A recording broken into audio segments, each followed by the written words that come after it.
Se laver, dormir, manger ou travailler, c'est essentiellement ce qui rythme notre vie, et si quand on est petit, on n'a aucun mal à alterner les phases d'éveil et de sommeil, les choses se compliquent souvent en vieillissant. C'est pour comprendre ce lien entre le vieillissement et les rythmes biologiques que nous nous sommes rendus à Brunoy, dans un centre de recherche du Muséum d'histoire naturelle.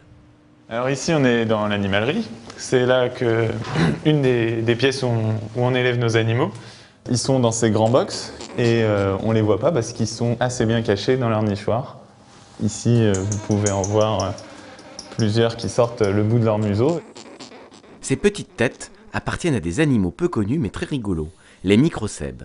Donc c'est un primate, c'est un lémurien, de la même famille que les singes, les humains, mais donc ce n'est pas un singe.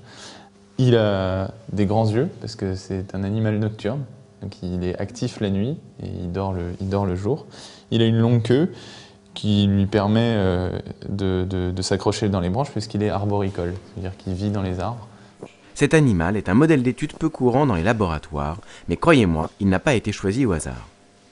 C'est pas très éloigné de l'homme et donc ça en fait un bon modèle pour les études de chronobiologie et de vieillissement en laboratoire. Bien que nocturnes, les microcèbes ont un rythme biologique très proche de celui de l'homme. Et avec leur aide, la première chose que les chercheurs veulent vérifier, c'est s'il existe réellement un lien entre l'horloge biologique et le vieillissement. Donc cette expérience, ce sont des animaux qu'on place en libre cours. Donc les animaux en question, c'est un groupe d'animaux jeunes et un groupe d'animaux âgés qu'on a placés dans des boîtes où il fait complètement noir en permanence. Donc les animaux n'ont plus d'indication d'alternance de jour et de nuit et donc vont fonctionner sur leur cycle propre, leur cycle endogène. Donc c'est leur horloge biologique qui va leur indiquer l'alternance du jour et de la nuit.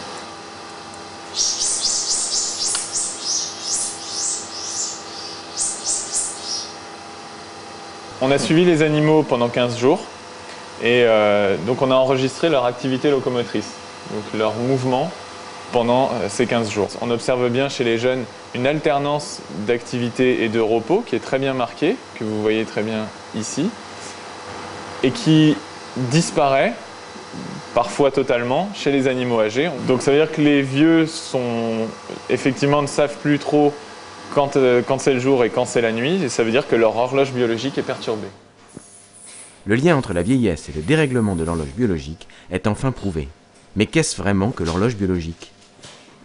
L'horloge biologique, c'est une structure qui est dans le cerveau et qui permet à l'organisme de mesurer le temps et de se synchroniser notamment sur l'alternance des jours et de la nuit. La vieillesse, ça veut dire qu'on est soumis à une dérégulation de son horloge et qu'on est obligé de se resynchroniser en permanence pour pouvoir conserver une organisation temporelle efficace. On va donc peser cet animal. Allez, hop, dans le nichoir. En fait, quand on vieillit, l'organisme a de plus en plus de mal à garder un rythme régulier, exactement comme si nous souffrions en permanence du décalage horaire. Mais ces chercheurs vont même plus loin que ça. L'altération de l'horloge biologique au cours du vieillissement, ça pourrait tout à fait être une des causes majeures de détérioration des fonctions de l'organisme. Pour en avoir le cœur net et savoir ce qui provoque notre vieillissement, les chercheurs se livrent à une nouvelle expérience. On a exposé nos animaux à des rythmes saisonniers plus courts qu'une année. En fait, on a fait alterner les saisons de manière plus rapide. Et de cette manière, on a dupé l'horloge qui croit, sur une année normale, avoir vécu plusieurs cycles saisonniers, donc plusieurs années. Et de ce fait-là, on a réussi à induire un vieillissement plus précoce chez ces microcèbes. Alors cette expérience nous apprend que en fait, l'horloge serait programmée, prédestinée à vivre un certain nombre de cycles et que quand on les accélère, on induit un vieillissement. Donc ça renforce l'hypothèse que l'horloge biologique est au cœur des processus de vieillissement, ou moins de certains processus du vieillissement. L'horloge biologique est donc une clé fondamentale de notre dégénérescence et elle peut en plus être leurrée. Mais au lieu de raccourcir la durée de vie, pourrait-on au contraire la rallonger artificiellement ?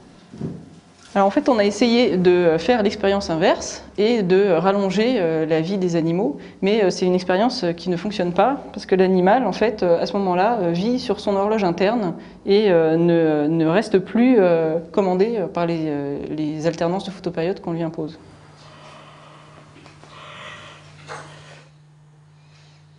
On ne peut pas tromper indéfiniment l'horloge biologique, mais des pistes de recherche visent à limiter sa détérioration et réduire, on le suppose, les effets du vieillissement.